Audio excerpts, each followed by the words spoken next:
Hello friends, welcome back again to chalk and slate. मैं अभिषेक हाजिर हूं आपके सामने एक और नए अमेजिंग वीडियो के साथ। तो जैसा कि हमने आपसे वादा किया था कि हम चैनल में बहुत जल्द ही लेकर आएंगे जावा के ऊपर पूरा एक लेक्चर, और इसीलिए हम लोग हाजिर है। 28 सितंबर से ही हमने लॉन्च कर दिया है जावा के ऊपर एक पूरा प्लेलिस्ट जो बिल्कुल जावा के ऊपर ही डेडिकेटेड है, और इस प्लेलिस्ट में हमने जावा से related each and every concept को डिस्कस किया है।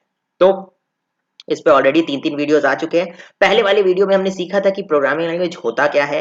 हमने compiler, interpreter, why Java is called a platform independent language, ऐसे बहुत सारे अच्छे कॉन्सेप्ट को सीखा था। सेकंड वाले वीडियो में हमने देखा था कि जावा को डाउनलोड इंस्टॉल करके कैसे अपने पीसी पे सेटअप करते हैं, और एक नॉर्मल जावा प्रोग्राम को कैसे कंपाइल करते हैं और रन करते हैं। थर्ड वीडियो हमने जावा के डेटा टाइप्स एंड वेरिएबल्स के बारे में सीखा था। हमने 2 प्रोग्राम्स भी किए थे डेटा टाइप्स एंड वेरिएबल्स के ऊपर, और हमने कुछ होमवर्क्स भी लिए थे। आई होप सो आपने वो कर लिए होंगे। तो चलिए बढ़ते हैं हमारे फोर्थ इंपॉर्टेंट टॉपिक की तरफ। तो आज का टॉपिक होने वाला है ऑपरेटर्स इन जावा। ठीक है, तो ये ऑपरेटर्स होते क्या है? तो आप सिंपल सा एक कंसीडर करो, यहाँ 2+3। तो 2+3 एक ऑपरेशन हो रहा है, यानी एक तरह का वर्क हो रहा है जिसमें 2+3 को ऐड करके आंसर आ जाएगा 5। तो यहाँ पे ये जो प्लस है वही एक ऑपरेटर है, और जिन दो चीजों पे हम लोग ऑपरेशन परफॉर्म कर रहे हैं, यानी 2 और 3 पे ऑपरेशन परफॉर्म कर रहे हैं, तो 2 और 3 को हम लोग ऑपरेंड बोलेंगे। तो आई थिंक मैथमेटिक्स में हम लोग इतना जानते ही है कि ऑपरेटर्स और ऑपरेंड क्या होते हैं। तो जावा भी एक प्रोग्रामिंग लैंग्वेज है, इस पे भी हम लोग लॉजिक्स लिखते हैं, तो हमें ऑपरेटर्स की यूज तो करनी पड़ेगी। तो चलिए हम लोग स्टार्ट करते हैं एक एक करके। हम लोग डायरेक्ट प्रोग्राम बनाएंगे और इसे सीखेंगे। हम लोग डायरेक्ट प्रैक्टिकल करेंगे तो हर कुछ को ऐसे ही सीख जाएंगे। तो चलिए स्टार्ट करते हैं अर्थमेटिक ऑपरेटर्स से। एक एक करके हम ऑपरेटर्स को देखेंगे। तो चलो मैं चलता हूं यहाँ पर। मैं अपने लोकल डिस्क ई में, आपको याद होगा हमने जावा ट्यूटोरियल नाम का एक फोल्डर बनाया था, मैं वापस उसी फोल्डर पे आता हूँ और एक नया टेक्स्ट डॉक्यूमेंट बना लेता हूँ। अभी हम लोग आईडी यूज नहीं कर रहे, कुछ दिन बाद से यूज करेंगे। तो ये होगा हमारा, चलो मैं इसको नाम दे देता हूँ ऑपरेटर जावा। ठीक है, ये मेरा फाइल बन गया। अब इस ऑपरेटर जावा फाइल के अंदर मैं गया, हम लोग इसे सेव कर लेंगे डॉट जावा एक्सटेंशन से। जैसे लास्ट दिन हमने सीखा था कि जावा के फाइल को हमेशा डॉट जावा एक्सटेंशन से ही सेव करना चाहिए। ठीक है, और ये भी हमने सीखा था, जो कि क्लास का कॉन्सेप्ट हम लोग बाद में सीखने वाले, बट हम लोगों ने बेसिक सीख लिया था कि जो नाम से हम फाइल बना रहे हैं उसी नाम से क्लास बना लेंगे। तो पब्लिक क्लास ऑपरेटर जावा, ये हमारा क्लास बन गया। और एक मेन फंक्शन बनाएंगे। मेन फंक्शन के बारे में अभी हम लोग ज्यादा तो हम लोग नहीं सीखे, जो हम लोग सीखेंगे बाद में, बट फिलहाल हम लोग इतना जानते हैं कि यहाँ से कंपाइलर प्रोग्राम को पढ़ना चालू करता है। ठीक है, चलिए तो आज हम लोग सीखने वाले हैं ऑपरेटर्स। ठीक है, तो चलो एक सिंपल सा प्रोग्राम बनाते हैं जिसमें हमें 2 नंबर को ऐड करना है, सब्ट्रैक्ट करना है, मल्टीप्लाई करना है, डिवाइड करना है। ठीक है, एक सिंपल सा एक बच्चे का प्रॉब्लम था जिसे 2 नंबर दे दिया गया और उसे इस पर सारे ऑपरेशंस परफॉर्म करने हैं। ठीक है, लास्ट लेक्चर में हम लोग सीख चुके हैं कि जावा में कैसे बनाते हैं वेरिएबल्स। तो हम लोग इंट पहले डेटा टाइप लिखेंगे num1, चलो इसे कुछ वैल्यू असाइन कर देते हैं 20, कॉमा लगा के num2 इक्वल्स टू 10, सेमीकोलन से हम लोग हमेशा जावा के स्टेटमेंट्स को खत्म करते हैं। ठीक है, चलो अब नेक्स्ट हमें क्या करना है, किसी तीसरे में असाइन कर दो इंट सम नाम के वेरिएबल में असाइन कर दो दोनों का सम। तो सिंपल, num1 प्लस num2, देखो कितना सिंपल है।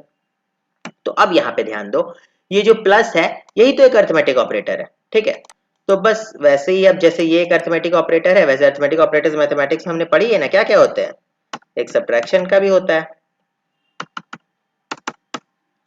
तो यहाँ हमने दे दिया डिफरेंस वाला ऑपरेटर। उसके बाद आपका मल्टीप्लिकेशन के लिए भी होता है, तो इंट मल्टीप्लिकेशन के लिए लिख देते हैं num1, एस्टेरिस्क का सिंबल लगता है num2, और डिवीजन के लिए क्या लगता है, इंट डिवीजन नाम के वेरिएबल में डिवीजन रख देते हैं num1 स्लैश num2, हम लोग लिखते हैं डिवीजन के लिए। That's it. तो जावा में अर्थमेटिक ऑपरेशन यानी मैथमेटिकल ऑपरेशंस को परफॉर्म करने के लिए 4 ऑपरेटर्स है, प्लस, माइनस, मल्टीप्लिकेशन और डिवीजन। ठीक है, और एक ऑपरेटर है जो है मॉड्यूलस, इंट मॉड। देखो ये मॉड्यूलस करता क्या है वो मैं बता दे रहा हूँ। पहले यहाँ लिखते हैं num1 मॉडुलस num2। पहले सारे हम लोग आउटपुट्स को देखते हैं, उसके बाद हम लोग बताएंगे कि हो क्या रहा है। यहाँ पे system dot out dot println, याद है हमने प्रिंट और प्रिंट एलन के बीच का डिफरेंस भी देखा था। ठीक है,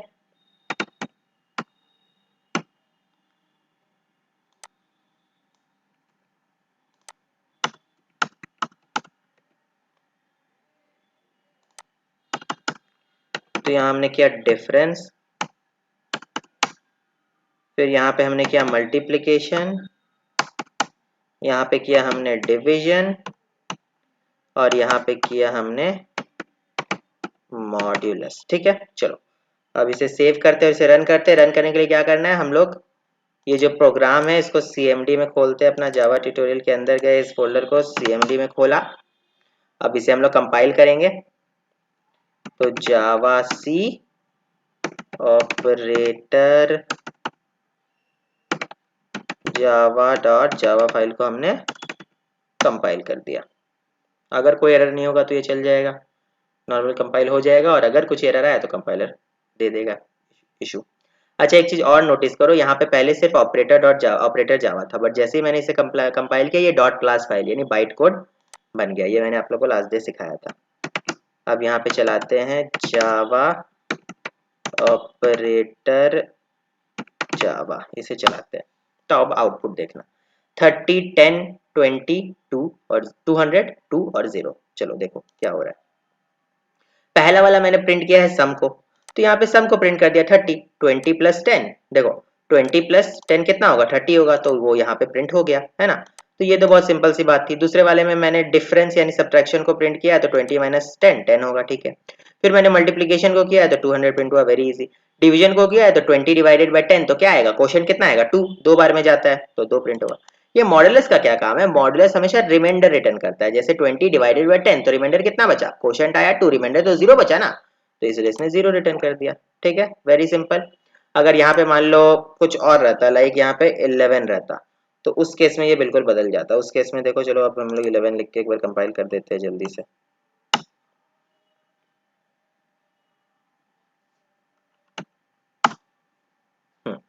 तो यहाँ पे ऊपर वाला तो बदलेगा ही, क्योंकि 20 प्लस 11 31, ये बात समझ गए। लास्ट वाला देखो मॉडुलस वाला, जब आप 11 से 20 को डिवाइड करते हो तो 11 1 11, तो 9 आता है रिमाइंडर, तो 9 आ गया।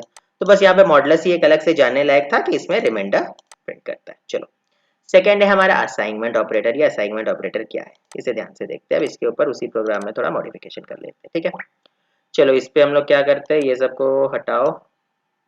देखो, जब मैंने लिखा इंट a इक्वल्स टू 10, तो मैंने a में 10 की वैल्यू असाइन कर दी। यही है असाइनमेंट ऑपरेटर। इक्वल्स टू का मतलब होता है a के अंदर इस वैल्यू को डाल दो, वेरी सिंपल।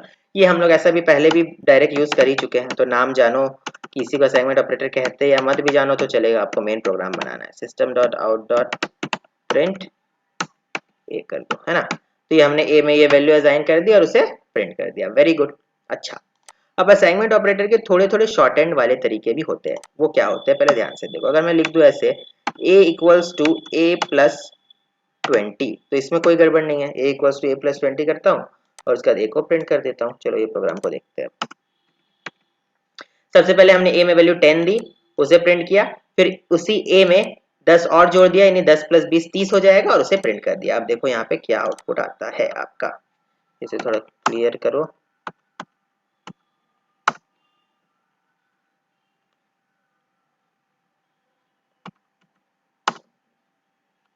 देखो यहाँ पे मैं system dot out println लिख देता हूँ, ताकि अलग अलग लाइन में आए तो कंफ्यूजन ना हो।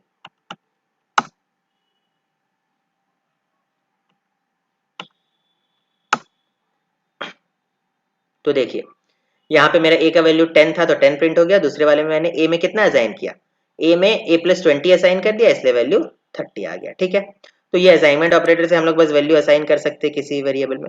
बट इसको ही लिखने का एक शॉर्ट हैंड तरीका भी है। जैसे a equals to a plus 20, it is similar if I write here a plus equals to 20। ये शॉर्टकट तरीका है बस। a प्लस इक्वल्स टू 20 का सेम मीनिंग होता है कि a equals to a plus 20। ठीक है, अब ये वाला को मैं हटाता हूँ। देखो अभी भी अगर मैं प्रोग्राम को चलाऊं तो मेरा आउटपुट 10 और 30 ही आएगा, जैसे पिछले बार आया था।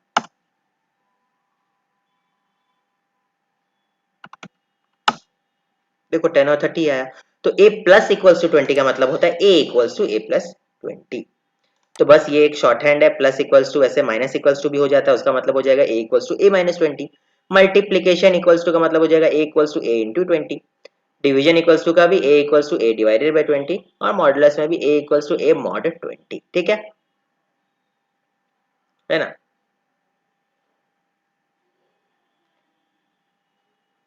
ठीक है, तो ये बहुत सिंपल था। तो आपने अभी तक दो तरह के ऑपरेटर्स देख लिए, असाइनमेंट ऑपरेटर देख लिया, अरिथमेटिक ऑपरेटर देख लिया। अब हम लोग देखेंगे रिलेशनल ऑपरेटर। रिलेशनल ऑपरेटर क्या है कि वो चेक करता है कुछ लॉजिक्स को। जैसे सपोज 5 ग्रेटर देन 6, ये ट्रू है या फॉल्स है? ये गलत है, 6 5 से बड़ा है। तो बस इन ऑपरेटर्स का हमेशा जो आउटपुट होता है वो हमें ट्रू या फॉल्स में मिलता है। चलो हम लोग एक प्रोग्राम को इसको करके ही देख लेते हैं। सपोज ए में मैंने असाइन किया 10 और बी में मैं असाइन कर देता हूं 20, ठीक है। चलो, और अगर मैं यहाँ पे प्रिंट करूं कि a ग्रेटर देन b है, बताओ क्या a b से बड़ा है? तो क्या 10 20 से बड़ा है? तो बिल्कुल नहीं, बिल्कुल बड़ा नहीं है। तो इसका आंसर आना चाहिए फॉल्स, ठीक है। चलो देखते हैं क्या आंसर आ रहा है।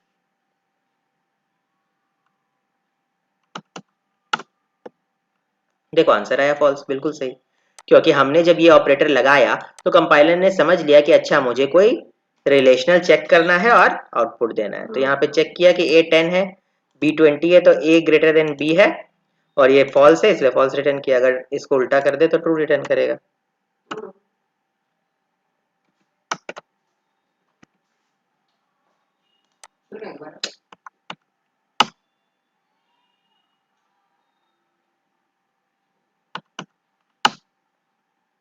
तो इसका आंसर आया ट्रू। अभी तक हमने देखा ग्रेटर देन और लेस देन को। अब वैसे ही और भी होता है। सपोज अब ग्रेटर देन इक्वल्स टू हम लोग लगा दे और ए और बी दोनों में ही 10 लगा दे, तो देखो ये ट्रू हो जाएगा क्योंकि ए यहाँ पे बी से इक्वल ही है। तो बस इसको अगर आप रन कर दो तो आपका आंसर आ जाएगा।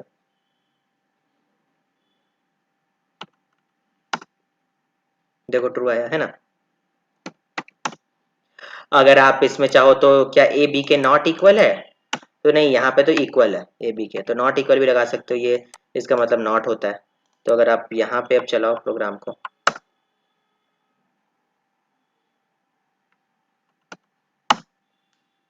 तो देखो फॉल्स आया क्योंकि ए और बी तो इक्वल है ना, बट आपने नॉट इक्वल बोला इसलिए फॉल्स आया। अगर आप इक्वल इक्वल लगा दो तो यहाँ पे आंसर आएगा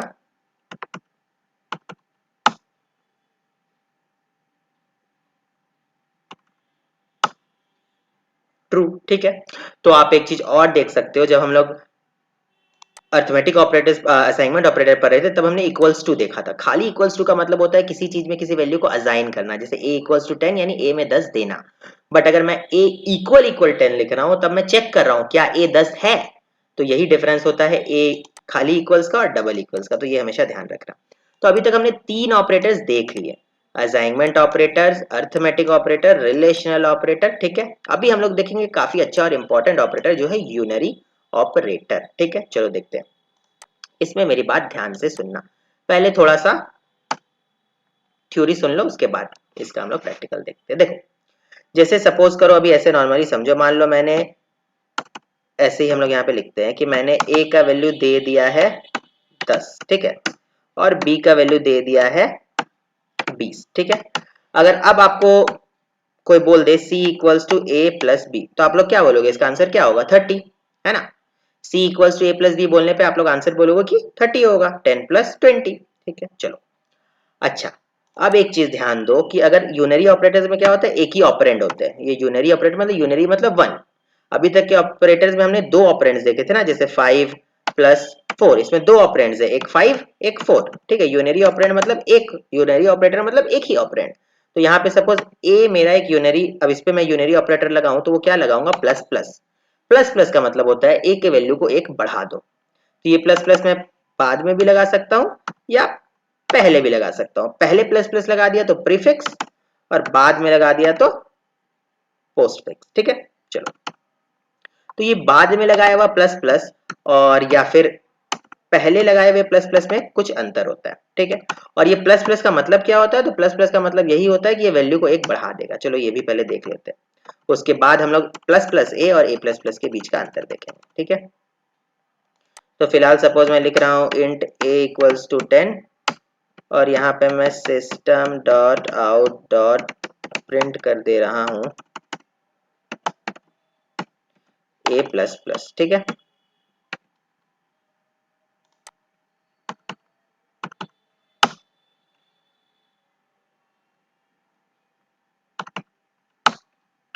तो देखो यहाँ पे अभी आप लोग को अंदर पता चल जाएगा, मैंने यहाँ पे प्रिंट कर दिया a प्लस प्लस, ठीक है। तो यहाँ पे 10 का 10 ही प्रिंट हुआ। लेकिन अगर मैं यहाँ पे प्रिंट करूं प्लस प्लस ए और यहाँ पे आपको आउटपुट दिखाऊं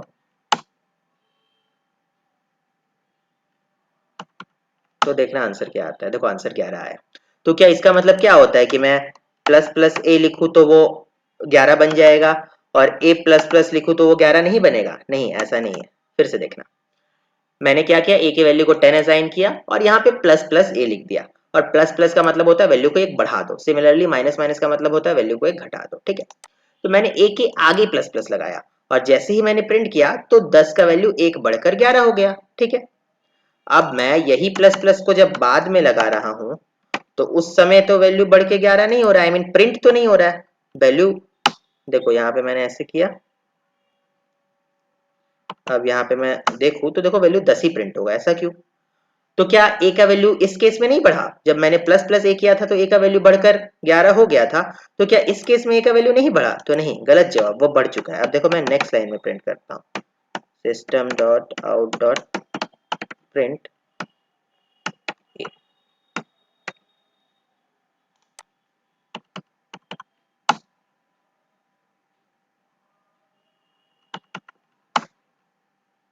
ठीक है, और यहाँ पे देखो पहली वाले के लिए 10 प्रिंट हुआ, दूसरे वाले के लिए 11 प्रिंट हुआ। या एलएन लगा दो ताकि आप लोग को और अच्छे से समझ में आए।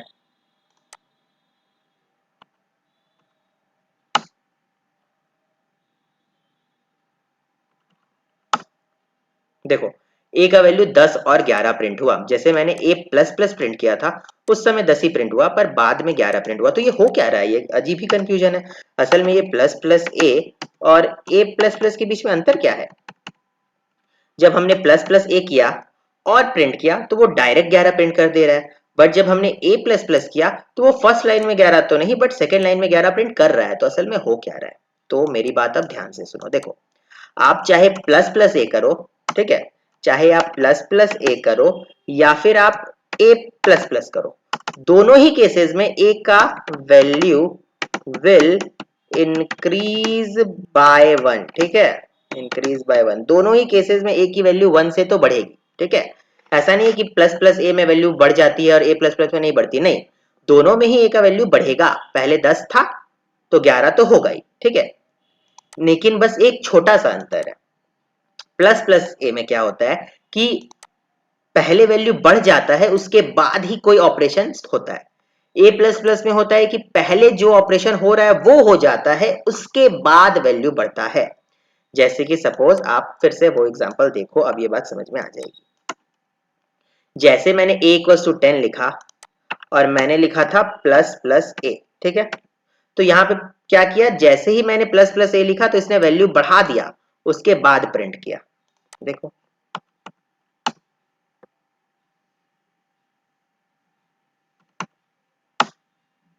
देखो इसने वैल्यू बढ़ा दिया और फिर प्रिंट किया। लेकिन अगर इसे ही मैं a प्लस प्लस करता हूं तो इसने पहले प्रिंट कर दिया, उसके बाद वैल्यू जरूर बढ़ाया। देखो अभी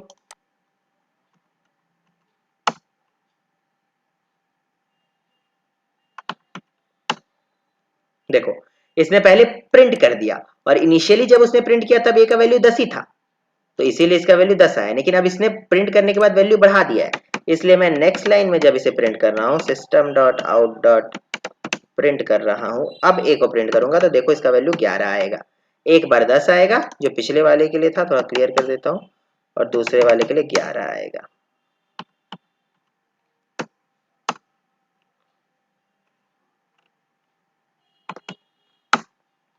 देखो, तो पहले उसने प्रिंट वाला काम कर दिया इसलिए 10 आया, फिर उसने वैल्यू बढ़ा भी दिया इसलिए 11 आया। तो बस प्लस प्लस ए हो और a प्लस प्लस हो तो दोनों में बस इतना ही अंतर है कि in case of plus plus A the value of a directly increases before any kind of operation, but in case of a plus plus first the operation is done then the value increase। ठीक है, इसको अगर आप, मैं अब एक question मान लो suppose देता हूं, यहीं पे हम लोग उस प्रोग्राम के जरिए ही सॉल्व करते हैं। सपोज a का वैल्यू 10 है, b का वैल्यू 20 है। अगर अब आप करो इंट c में आप असाइन कर दो, आप c में क्या असाइन करोगे वो देखो, आप a को पहले बढ़ा दोगे फिर उसको ऐड करोगे b के साथ। ठीक है, और अब आप प्रिंट करोगे दो चीज, system dot out dot print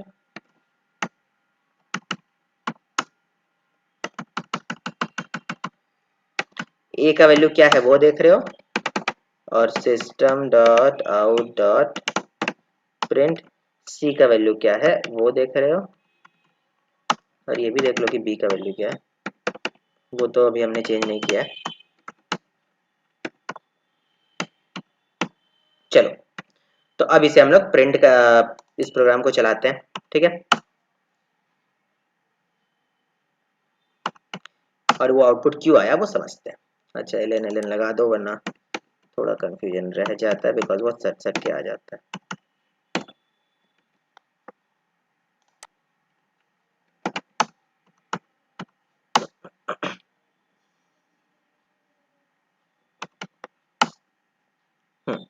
तो देखो हुआ क्या यहाँ पे, ए का वैल्यू इनिशियली 10 था, बी का वैल्यू 20 था। अगर हम लोग बिना प्लस प्लस ए किए हुए ऐड करते ए प्लस बी तो आंसर आता 30, बट हमने क्या किया, प्लस प्लस ए किया फिर उसको बी के साथ जोड़ा। तो प्लस प्लस ए करना मतलब ए को पहले ही बढ़ा दो, ये जो बीच वाला ऑपरेशन है वो बाद में करो, ए को पहले ही बढ़ा दो, तो ए बढ़ के कितना हो गया 11, तो अब हुआ 11 प्लस 20 यानी 31। इसलिए देखो इसने जो हमने सी को जब प्रिंट किया तो उसने सी में असाइन किया है 31, इसलिए प्रिंट किया 31। बी अपना 20 का 20 था और ए देखो बढ़कर 11 हो गया है ना। चलो अब इसी को बदल देते हैं, प्लस प्लस ए के बदले ए प्लस प्लस कर देते हैं, अब करते हैं। तो अब देखो क्या होगा, इसमें बोल रहा है ए प्लस प्लस फिर प्लस बी, तो इसमें ये प्लस प्लस को पहले नहीं करेगा, पहले वो ए और बी को ऐड कर देगा, उस ऑपरेशन को खत्म कर देने के बाद वो ए को बढ़ाकर 11 करेगा। देखो इस केस में क्या आंसर आता है, इसके पिछले केस में आंसर आया था 11 20 31, इस केस में आंसर आएगा 11 20 30।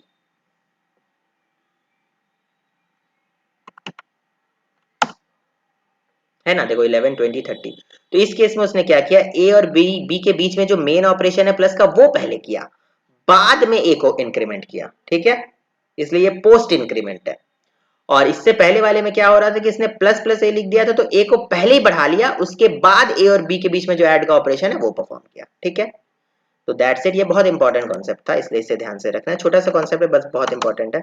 और बाकी माइनस माइनस ए और ए माइनस माइनस सेम है, तो वो बताने की जरूरत नहीं, जो प्लस में हो रहा है सेम लॉजिक माइनस में होगा। अच्छा, अब एक बात ध्यान दो, हम लोगों ने ये 4 तरह के ऑपरेटर सीख लिए हैं, लेकिन अब ये टर्नरी ऑपरेटर और लॉजिकल ऑपरेटर हम लोग सीखेंगे जब हम लोग इफ एल्स का प्रोग्राम देखेंगे, तो उस समय हम लोग टर्नरी और लॉजिकल ऑपरेटर्स देख लेंगे।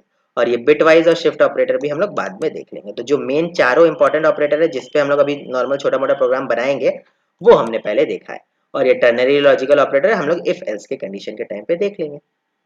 और ये बिटवाइज और शिफ्ट ऑपरेटर भी हम लोग आगे के जब प्रोग्राम्स करेंगे तब देख लेंगे, और ऐसे भी कोई टेंशन की बात नहीं, ये बिटवाइज और शिफ्ट ऑपरेटर हम लोग ना के बराबर ही फिलहाल नॉर्मल प्रोग्रामिंग में यूज करते हैं। हाँ, बट ये इनका यूज आता है, ऐसा नहीं है कि ये यूजलेस है, ये काफी यूज आते हैं, बट अभी के हमारे कॉन्सेप्ट में हम लोग इसे बिल्कुल भी यूज नहीं करते। हाँ, बट लॉजिकल ऑपरेटर्स को हम यूज करते हैं और टर्नरी ऑपरेटर्स को भी यूज करते हैं, बट लॉजिकल ऑपरेटर्स का बेहतर अंडरस्टैंडिंग होगा इफ एल्स में, ठीक है। और इफ एल्स के को ही एक इजियर तरीका में लिखने का ही एक तरह से टर्नरी ऑपरेटर, ये भी मैं आपको बताऊंगा। फिलहाल आप लोग असाइनमेंट ऑपरेटर सीख चुके हो, अरिथमेटिक ऑपरेटर सीख चुके हो, रिलेशनल ऑपरेटर सीख चुके हो और यूनरी ऑपरेटर सीख चुके हो, ठीक है। तो आप लोग का नॉर्मल से एक होमवर्क रहेगा कि आप बस एक सिंपल सा वही प्रोग्राम को फिर से बनाओ जिसमें हम लोगों ने सारे तरह के मैथमेटिकल ऑपरेशन किए थे अरिथमेटिक ऑपरेटर के। फिर आप लोग चाहो तो सिस्टम डॉट डॉट प्रिंट करके देख सकते हो इस तरह से कि 10, ये सब कुछ को मैं इरेज करता हूँ,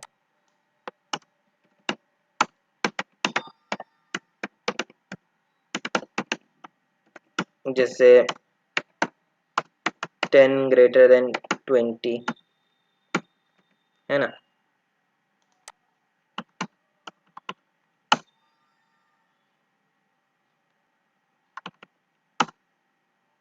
तो देखो फॉल्स आया क्योंकि 10 20 से बड़ा नहीं है, तो इस तरह से आप लोग अपना रिलेशनल ऑपरेटर्स भी चेक कर सकते हो, यूनरी ऑपरेटर भी हमने सीख लिया, असाइनमेंट ऑपरेटर भी हमने सीख लिया। तो दैट्स इट, ये ऑपरेटर्स का छोटा सा लेक्चर यहीं पे खत्म होता है। नेक्स्ट लेक्चर से हम स्टार्ट करेंगे इफ और एल्स, हम लोग इफ और एल्स लगाना सीखेंगे, डिसीजन मेकिंग सीखेंगे, और उसी समय हम लोग लॉजिकल और टर्नरी ऑपरेटर्स भी देख लेंगे। तो जब तक के लिए thank you, bye bye. But हाँ यार, चैनल को सब्सक्राइब करो, ज्यादा से ज्यादा लोगों तक कंटेंट को पहुंचाओ, बिकॉज जब तक आप इस तरह का चैनल को प्रमोट नहीं करोगे, कंटेंट को प्रमोट नहीं करोगे, we don't feel motivated to make the video. So please keep supporting. Thank you, have a nice day.